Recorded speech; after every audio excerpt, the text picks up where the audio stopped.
इधर आ। मुझे नजरअंदाज करके कहाँ जा रहा है? पहले तुमने नजरअंदाज किया, अब मैं नजरअंदाज कर रहा हूँ। तुम अच्छी तरह जानती थी मेरा बाप उस पाखंडी के आश्रम में, तो फिर क्यों नहीं बताया? ये बात जाने दो, वो हमारी बेइज्जती कर रहा था, फिर भी तुम नहीं आई। अगर तुम चाहती तो हमें बचा सकती थी। तेरा मैटर है, मैं क्यों आऊं? ठीक है, मैं भी आज से तुम्हारे मैटर में नहीं आऊंगा। वैसे भी आज तक कौन सा भगवान टाइम पे काम आया है? अगर बचपन में मांगो तो जवानी में देते हो। सुन बालक, तेरी विश पूरी करने आई हूँ, तब तक दूसरी विश जवान हो जाती है। अरे काय की देवी, मेरा मंदिर फेमस कर दो। अरे तुम्हारा मंदिर तो फेमस कर दिया, लेकिन जब मैंने बुलाया तो तुम टाइम पे नहीं आई। मुझे भी दो ककड़ी। इतना गुस्सा क्यों कर रहा है? गुस्सा नहीं तो और क्या करूं? माँ को जबान देकर आया था, बाप को लेकर आऊंगा। अब उसे क्या जवाब दूंगा? मैं बात करती हूँ। हाँ, मेरे घर आओगी? आ गए, जल्दी से आरती की थाली ले आ। पिताजी आ गए ना? कहाँ है वो? अंदर आ रहे। ससुर जी जल्दी नीचे आइए, आपका बेटा आ गया है। हाँ? पिताजी नहीं आए। नहीं आए? शाम को आएंगे या कल आएंगे, लेकिन आएंगे ना? बेचारे पूजा पाठ में बिजी होंगे। और क्या कहा? वो नहीं आएंगे। ये तो क्या बोल रहा है? अरे बाबा को बोलना था ना, वो उन्हें धक्के मार के भेजते। बाबा ही तो फसाद की जड़ है माँ। ऐसा नहीं बोलते बेटा, कितने महान है वो, कितने लोग उनकी शरण में आते हैं। हमारे लिए भगवान से कम नहीं है वो। अब तो मैं उनकी शरण में जाऊंगी, तू भी उनका भक्त बन जा। वो बाबा बहरूपिया है माँ। अब जो मैं बता रहा हूँ उसे ध्यान से सुनो। हाँ। हम किस भगवान को मानते हैं? और कौन? भगवती बाबा। उस पाखंडी का नाम मत ले। हम सब मुक्ति अम्मा के मंदिर गए थे ना? हाँ बेटा। मैंने वहाँ देवी माँ को देखा। वो तो हमने भी देखा। तुम लोगों ने सिर्फ मूर्ति देखी, मैंने उन्हें साक्षात देखा माँ। ओह। मैंने उनसे बात भी की। ओह। उन्होंने अपना मंदिर फेमस करने को कहा। ओह। इस वक्त हमारे घर में है देवी माँ। तुम्हारा भाई है ना, काफी टाइम से मेरा दिमाग ऐसे ही खा रहा है। कभी देवी माँ यहाँ दिखती है, कभी वहाँ दिखती है। वो मुझे हमेशा दिखती है। क्या हमेशा दिखती है? अभी बोलेगा वहाँ बैठी है चौकड़ी मार के।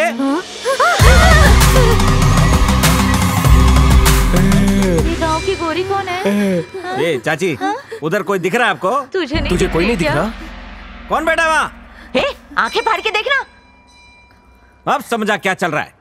ये पूरा खानदान मेरे को पागल करार देके मुझसे लिया हुआ उधार वापस नहीं लौटाना चाहता है। मैं अपनी बीवी को इधर लेके आ गया, उसके हाथ में पैसे नहीं दिए ना तो तमाशा करेगी वो। लगता है इसकी आंखों में मोतियाबिंद हो गया है। ये मेरी बहू है ना? नहीं माँ, ये मुक्ति अम्मा है।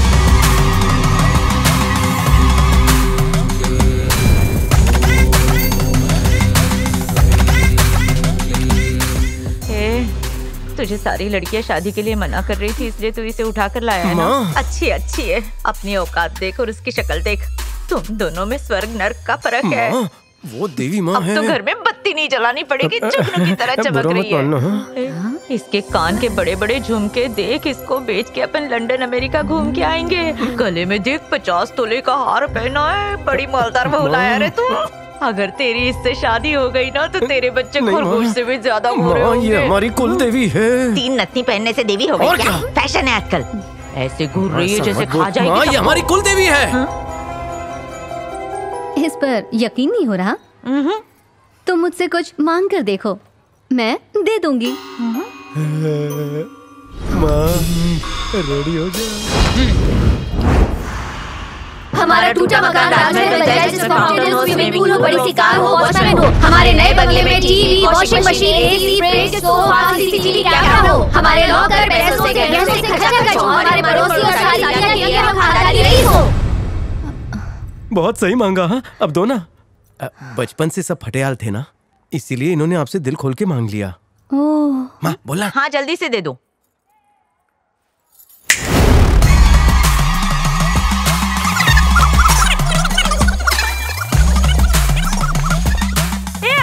सीबीआई की रेड पड़ गई। नहीं माँ, ये हमारा पड़ोसी है, साहिल फ्रॉम नाला सोपारा। क्या इस बैग में? मुझे 10 लाख चाहिए थे, पर आपने 50 लाख दे दिए, इसीलिए बाकी लौटाने आया हूँ। तूने ज्यादा दे दिया। लाओ मैं इससे गजरे खरीदूंगी। नागौरी से एक चाय लेकर आया। लेके आता हूँ। Ladies and gentlemen, attention please, welcome on board to my flight. Flight number 8251 प्रस्थान के लिए रेडी है। चलिए आगे बढ़िए, उड़िए।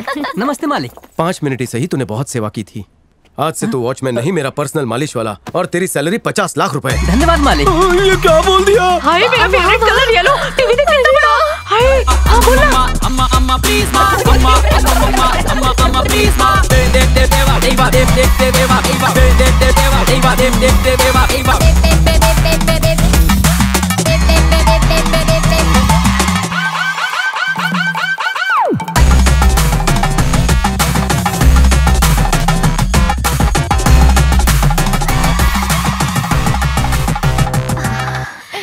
अब तो मुझ पर यकीन हुआ? हाँ, नहीं हुआ। एक बार मैं बोल के फंस चुका हूँ, तुमको फंसने नहीं दूंगा। हमें यकीन हो गया।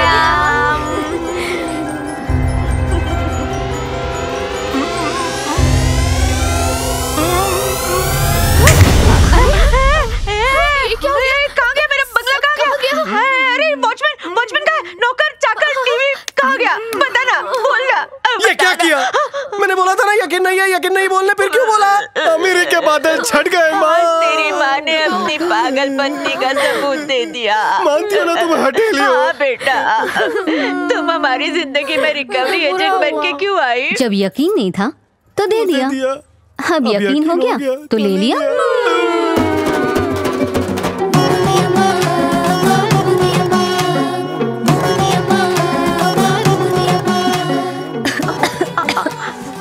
बजट नहीं होता ना, इसलिए सस्ती लाती हूँ।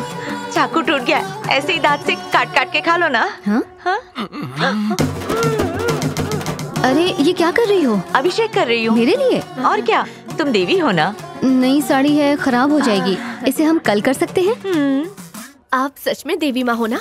क्या आप अपनी शक्ति से विजय माल्या को हिंदुस्तान ला सकती हैं? अरे वही जो करोड़ों का झोल करके हिंदुस्तान से गायब हो गया था। एक बार उसका कर्जा माफ हो जाए ना तो वापस एयरलाइन शुरू हो जाएगी और मैं एयर होस्टेस बन जाऊंगी। अच्छी जॉब मिल जाएगी तो इस घर से छुटकारा मिल जाएगा। इस घर के सभी लोग ना पागल हो चुके हैं। तो तुम भी अपने पिता जैसी हरकत करोगी?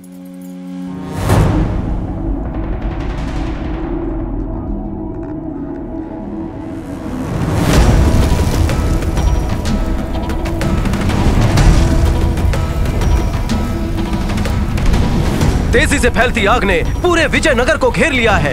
आसपास के लोग ये दावा कर रहे हैं इस साजिश के पीछे भगवती बाबा का हाथ है।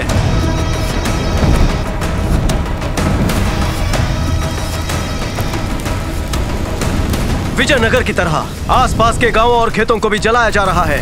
जमीनें नष्ट हो रही हैं, जानवर मारे जा रहे हैं। इतना सब कुछ होने के बावजूद मेरे सिवा कोई भी मीडिया भगवती बाबा को इसका जिम्मेदार मानने को तैयार नहीं है।